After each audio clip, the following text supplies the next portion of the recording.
thank you.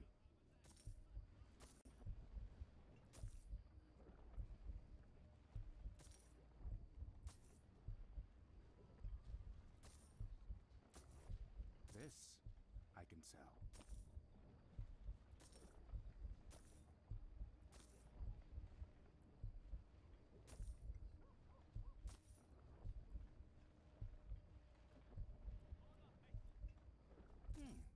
Decent value.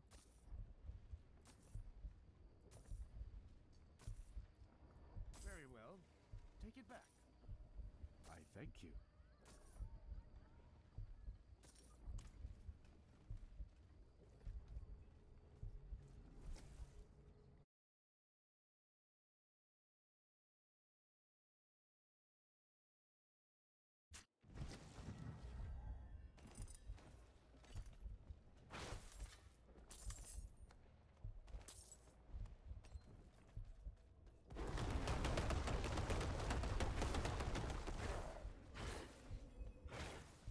I must wait a moment.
Hi, this is Via here, and this will be the last post or last video of the season for Season 1 Diablo 4. This is the Druid, and this is the Bulwark, Trample Slide, Creeping Slide, Hybrid Druid. Most of the time, your defenses are low life, so you can also say this is a low life Druid. I want to briefly talk about the skill choices, the paragons, and as well like the last few things I did to optimize the build even further. Actually, if you really think about it, it's not really much different from a pure Bulwark Druid, so this is pretty much just Rob's Bulwark Druid. There have only been a few modifications I've done. One is which there is some focus on Trample and Landslides, and there is some focus on using landslides as, you know, using this as a way of resetting creeping, poison creeper, using landslides as a way of resetting mobility skills. So if you notice, the build actually moves around the map pretty fast, really fast, and I'll show you exactly why that's the case, and also why certain roles I think weren't so optimized in Rob's build. So in all, this build is meant to run 90 90s to 90s to 100 nightmare dungeons efficiently. It's meant to run them fast. So the speed I'm doing them, it's almost the same as doing like a 50 or 60. 80 is probably, I think 80 to 90 is probably the most optimal point for it, because you can do more mods. There are certain mods in 90 to 100 where, you know, it's just way too dangerous. You could attempt them for sure, but it wouldn't be as ideal. And some maps also have very difficult or hard-hitting mob base types. So yeah, I think 80 to 90 is the best range if you want to just be able to do every single nightmare dungeon you get. You don't have to be as selective of in the kind of nightmare dungeons you want to do. You don't have to watch the modifiers so much. Alright, so let's talk about the build and changes that have been made. I've actually spec'd away from life. Mostly, I realize it's the hard way. Life actually doesn't matter so much. It's just the Bulwark shield that matters the most. So in this case, I have 7.5k worth of Bulwark shield up. I could have gotten more. I do need probably another row of barrier generation, but in this case, that would require me to have perfect rolls on my rings, which I don't have. So it is what it is. But if I could get, like, say 20 barrier generation on my rings for both, that would be perfect. So yeah, anyway, sapphires are probably the best gem in slot, just because the more amount, the more damage reduction you can get for this build, the stronger it is. You're basically gonna push your life, let your life go to low life, and then just use other Bulwark to constantly get a 7k life over. I mean, you reset this on maximum 3 or 4 seconds, but look at this. As long as you're constantly attacking with claw, you're gonna get it back pretty fast. Okay, there's some times where it drops off, but that's RNG, right? So it can't be helped. You gotta watch out for situations where it doesn't reset fast enough and you have to pot, or you get one shot from something. Not really one shot for something, but yeah, you just pot preemptively for that. Yeah. So the reason why I've gone a trample slide combination is because trample slide spawns landslides. The landslides that spawn also proc creeping slide, poison creeper resets. So the poison creeper resets can spawn from these. It can spawn from the landslides of poison creeper itself, and that means that you're gonna have poison creeper uptime very, very fast. As you run through the map, you should just constantly be spamming this, and Bulwark, right? Cyclone armor helps a bit as well, but not necessarily required. You can see you're just spamming everything basically, yeah. But the reason why I think this build is a little different and why it's a lot faster than what I would expect out of Bulwark is because this particular boot mod is probably not as emphasized. I think most people would go for the 4 dodge or 4 evades or 3 evade boots, which will give you a total of 4 charges. But what you notice here is that when it says attacks reduce evades cooldown by 1.2 seconds, right? So let's say it's on cooldown. I attack twice, it's almost up. So it's quite possible to use both trample and evade as a way of just moving across the map really, really fast. It's almost as fast as a shred Druid, I feel. Yeah, you can actually just hold shift, left click, and press and evade.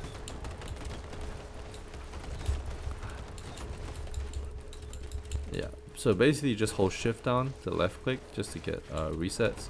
You can right click, which is to get tramples, and you can also use dodge to move around.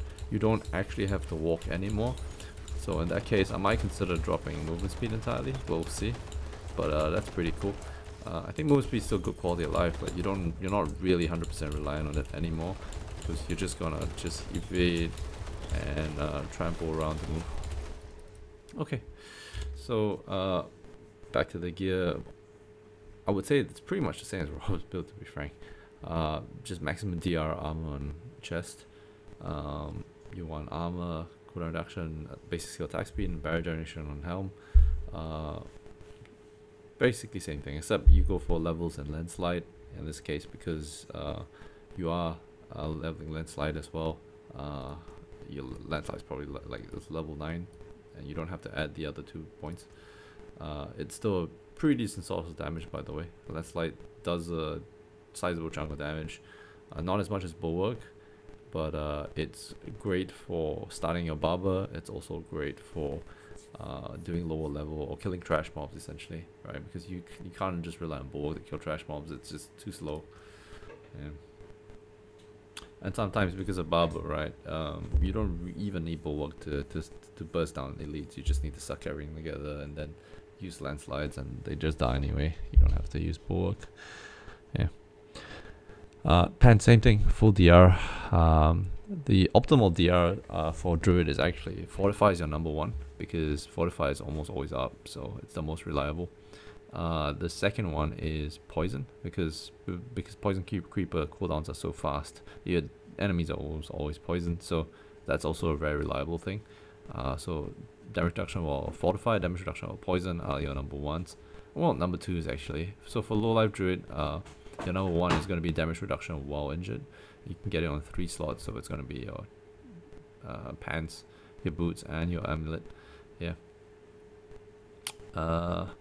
So yeah, and then if you've been able to get perfect rolls for while injured, for Fortify and for Poison, the next ones are either generic damage reduction, which is maximum of 10% or something like that, or close or distant. I would say that going close or distance is better, to some extent. Like, I would ideally want 2 close, like so 2 rows of close. That would be on the chest armor and on the pants. But if you can't get on both, just get 1 distant and 1 close, and it's still, I think it's still better than that of just individual damage reduction. Yeah. So boots, you also want Fortify generation, move speed, damage reduction or injured, and armor while werewolf. Fortify generation you can get a stat roll instead. Really depends on what you want. Yep. Weapon's always going to be the Crone. I've tried one-hander and focus. Crone is still just way better in terms of how reliable it is in resetting your cooldowns. So definitely 100% Crone, just saying. Symbiotic Choker, sorry, this is my amulet, sorry. Damage reduction, you want double DR, so you want damage reduction while injured and 1 other damage reduction. Fortify will be your best bet, but Poison is like the next best, right? And Venom is the number 1 DPS passive roll on your amulet, so definitely go for that. Movement speed, well, mobility and is always like ideal in the ARPG. So even if you're not relying on just solely off trample and bulwark to get yourself across, get yourself moving, having high move speed, I would definitely be a strong advocate for. Yeah. And then rings are both going to be barrier generation, critical strike damage, critical strike chance, and vulnerable damage. Yeah. So aspects are for helm, it's going to be disobedience or armor. For the chest armor is going to be 20% DR after basic attack. You could basic attacking all the time, so there's 20% free DR. Gloves is Poison Creeper, Landslide. Upskills also do 20%. I think this is more damage, I'm not too sure, to poison enemies. This includes your Bulwark, because your Bulwark is an upskill. And then you go for the other Bulwark duration. That is really good, because then you have more overlap. Then Unstoppable Ghostwalker is basically Unstoppable, which is whenever you have Bulwark up, you get 20% movement speed, or 25% if you have max roll, and can move freely to enemies. This is just extra mobility as well. Whenever you have Bulwark up, you see you have Bulwark, can run around pretty fast, really cool. You can't have aspect on Crone, so whatever. You just want as high amount of attack power as possible. For Amulet, you want to go for Nature's Fury, because this gives you 8 seconds cooldown on proc. Yep. And then for your first ring, it's going to be Landslide Earth Pillars hit a second time, so you have double landslides, so double proc as well. And then Trap will also summon 6 Landslide Pillars of Earth, so that means you're going to summon landslides every time you trample. So all your mobility skills will cover you You'll be able to kill trash mobs. You'll be able to get cooldowns just off stuff like this. Alright, so that's all there is with gear. Spirit boons, definitely this for deer. For eagle, you want attack speed, crit damage, or attack speed and crit chance. It really depends, up to you. Life is actually useless, so I've not added that. Pack leader, obviously for wolf, 100%, and calm before the storm for snake is essential because you're hitting so much with trample, slide, and creeper slide, as well as your basics. You're gonna be able to get your ult pretty fast, right? I think on average it's like 20 seconds to 25 seconds. You're gonna get it back again, so it pretty much reduces your ult cooldown by 50%. Do get this 100%. Really good. Let's talk about skills. So 1 point in all of these. Storm Strike, obviously all the way, just so you get guaranteed vulnerable. 1 point in claw and all the ones that give you faster attack speed or more chance to attacks. This just basically reduce your cooldowns even faster. Very nice. RNG, bro. Sag. I'm not sure if hitting something will help, but whatever. And then you go Landslide, obviously max out to 5. You get 4 extra levels from your gloves. But you don't have to add points in enhanced and primal, because as long as it's not on your bar, you're not gonna get anything out of the additional points here. So you just want the levels. So, level 9. You add this Predator Instinct to just have 2 extra crit, but mostly get this. So 9-second damage reduction while in wheelbarrow form. You might say you're barely even in wheelbarrow form, so what's the point of this? The truth is you're resetting your tramples fast enough. You should have a pretty good uptime on this. Yeah, you're gonna have a pretty good uptime to this because of the 3 seconds, so it's still free DR, right? So take it. Bulwark 5, and then this Unstoppable is essential. This gives you damage that scales with Nightmare Dungeons, so definitely go for this route. Get Ancestral Fortitude and then 3 points, so again 15% damage reduction for 6 seconds after using a defense skill, which is going to be other than Bulwark for all your Cyclone Armor, which means you're going to have this up permanently, especially with how fast you're cooling down stuff. Cyclone Armor is just to reset Bulwark for free. It's also for it also gets reset because you are spamming Trample, which is a nerf skill, and you're also spamming Earthen Bolt, which is also a nerf skill. So you're getting cooldowns on this as well. Well, even if you hit Petrify, right? So that's 1, 2, 3 up skills. You're gonna get a pretty fast cooldown on this as well, and you're gonna have pretty decent spam ability. It's gonna be spammable for you, yeah. And then path here, you're gonna get Poison Creeper 1 point, Enhanced Poison Creeper, and Brutal Poison Creeper. You're gonna have very good base chance because 20% on whatever it immobilizes or strangled by Poison Creeper. You're gonna have this up permanently because of how fast you get it on cooldown, get it off cooldown. So yeah, definitely go for this. Your path here, going for 1 trample. You don't need the additional 2 points here because spirit doesn't matter. You have nothing that spends spirit, so this is not important at all. Just get 1 point trample just so you can spam it. Extra levels on trample don't improve the cooldown, so it doesn't really matter. Just level 1 is enough. Going here, this is damage upskill, deal 15% increase damage to slow, stun, immobilize, or knock back enemies. Obviously, that's good damage, especially on after they've been hit by Poison Creeper. Safeguard, so this is great for keeping a Fortify up permanently.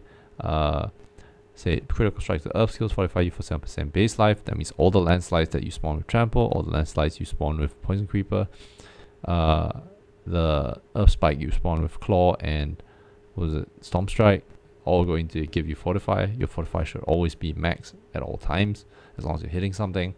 Stone Guard, while you fortify over 50% of your maximum life, which is all the time, you do 12% more damage, so that's free damage. Path here, 3 levels. Wait, did I talk about this? Oh yeah, so yeah. Poison enemies are slowed by 8%, so crowd control when you are poisoning, which will always be up because of Poison Creeper.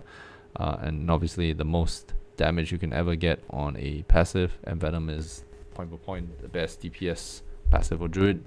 So yeah, you get the 6 because you have 3 here, and then you get 3 from your amulet. Yeah, and then you path here, you're going Petrify. Petrify is really, really strong.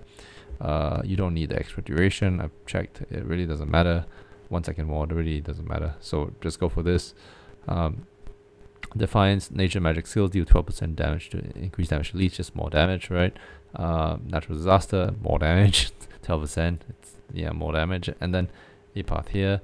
This really doesn't matter, but what you're doing is getting to here. So 12% damage reduction upon shapeshifting to a wolf or werebear, which you're going to do all the time, which means you're going to have 12% damage against elites, damage reduction against elites for free the last 5 seconds. And finally, you're going for Nature's Fury, which is your bread and butter. This is the whole thing that keeps your build going. So definitely go for this. Paragon points, pretty straightforward. I think best would be I give you an actual build tree for this, but so basically you're getting, I don't know, just go into it, whatever. You just look at the shape of this, right? Just memorize the shape of this, right? So this is your starting tree. You're gonna put your crit damage one here, and then you go to here, which is your inner beast tree. You're not going for inner beast, you're just going for all the passives around. So all the rare passives here: armor, maximum life with armor, crit damage, armor, and attack speed. So everything you need. You're gonna get all the rare bonuses. You're going for damage reduction or fortified here, and you're just going for all the internodes just to get this out. It's quite efficient here, by the way, so just follow it. Next tree you go for is this one, which is Thunderstruck. You're not getting Thunderstruck at all because it's a Storm skill and all your damage is on Earth skills. So you path down here, you're getting crit damage and vuln damage. Really good area of the, actually probably one of the best cluster points for Paragon. So you path here, you get the life, and then you go here, crit damage with crowd control. You're also getting the bonuses here because of your stat bonuses. Yep. Yeah, I have no stat bonuses on gear, by the way, so everything is just sustained by the Paragon tree itself. Up here, damage reduction from vulnerable, damage reduction from vulnerable. Just follow the tree basically. Down here you have vulnerable damage, so this is the exploit glyph. Yeah, should be able to get it efficiently this way. Okay, the next tree after that is going to be this one. So this one is the Earth and Devastation tree. Your Earth skills deal 30% increased damage to enemies afflicted by crowd control. So Poison Creeper is going to not only immobilize but slow, so that's crowd control, and you're going to get free 30% more damage because of that. So yeah, definitely path here. You are going to meet the stat requirements for this, so that's 440 intelligence, 610 willpower, 200 armor, really good. Armor is always really strong for Druid. Path here, crit damage with Earth skills, with 430 int, so you're gonna get a lot of crit damage. Yeah, I'll show you the amount of crit damage I have later. Path here is you're taking a lot of the crit damage rare magic notes, and the reason for that is you're going this, which gives you 150% bonus to all magic notes within range. So that's 33% critical strike damage with Earth skills, and then also while in werebear or werewolf form, close enemies take 12% increased damage from you. So that's 12% more damage. Be pathing here just to get the willpower. So willpower notes, pretty efficient pathing as well. You get 40 willpower just like that, and then you path here. So finally, this is the last three here, last Paragon board here, tree here, Paragon board, sorry. And I really like this pathing because it's very efficient. You are pathing here to get the legendary node, which is Hide the Malice, which is 3 or more poison enemies nearby. you're going to do 40%, 45% more damage. Happens almost all the time, especially when you group together mobs in the high nightmare dungeons. And then here, just for extra life as you're on the way there. So normally it'd be very inefficient to path here and then here, because it's a lot of points. So what you're doing is actually pathing from here. It just happens to be right next to this. So the placement's really important. But yeah, as you path here, it will cost you less points, and then you will get these. So these are damage to poison enemies, which is kind of it's alright. But then you have damage reduction from enemies that are poisoned, right? And you get a pretty sizable amount here. It's 5% per node. So well, actually it's not 5% per node, it's I think ordinarily it's 2% per node, but because I have this 150% bonus to all magic nodes within range, so yeah, it becomes 5%. So that's a lot of damage reduction from enemies that are poisoned, as well as damage to enemies that are poisoned. Yeah, And well, it'd be nice to have 513 intel, but I don't have that, and it will cost too much, so this is not worth it. Yeah, but you're going for this one. So this glyph is nature magic skills deal 10% increased damage to crowd control of vulnerable enemies. You're going to always be crowd controlling, having enemies be vulnerable, and both Bulwark and Landslides are nature magic. So yeah, so that's the build. Well, hope you enjoy. This is the end of the season 1 for Diablo for me. This build can speed farm Nightmare Dungeon 80s, 80 to 90 effectively, very efficiently, in fact probably faster than any other class would, and then it will do 90 to 100 less efficiently than 80 to 90, but still more efficiently than any other class could. So yeah, hope you enjoyed this video. I'm kind of out. See you guys. I will at best play PoE or something like that when it comes out for next league, but yeah, I'll take a break off games for now. Alright, bye. I'm done.